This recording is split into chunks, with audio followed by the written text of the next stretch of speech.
So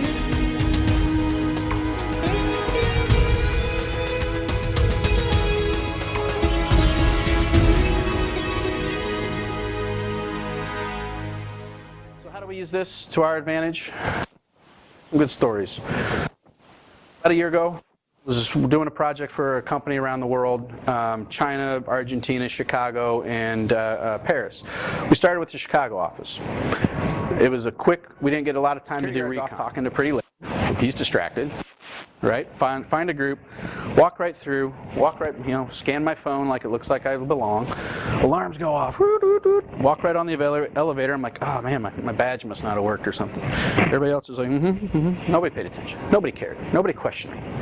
Rode up 30 floors, whatever floor we were, I think it was 43 actually, and got off the elevator with an employee. She never questioned me.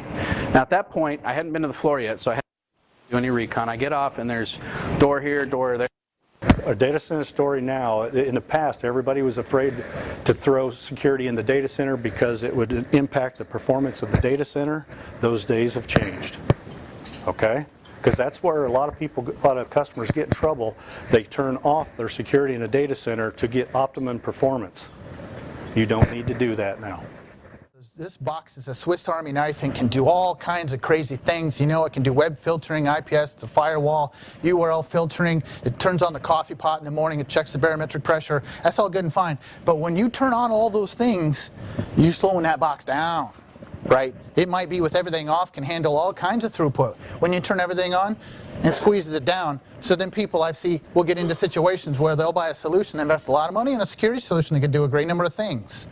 But then they turn it on and it slows down their productivity to a crawl. So then they disable things and throttle things back, you know, until things are at an acceptable level. But you invested in all of this security. And then you're only using some of it. You're poking these holes, right? You're reducing security. So size it appropriately for what your needs are, what your throughput and the performance and the things that you need it to do before you decide on a purchase. So whoever your vendor is, when you decide on buying a solution, have a talk with them. They're very honest and make sure that they're spitting out the statistics to say, no, this will support, you know, this type of throughput and performance even with all these features turned on.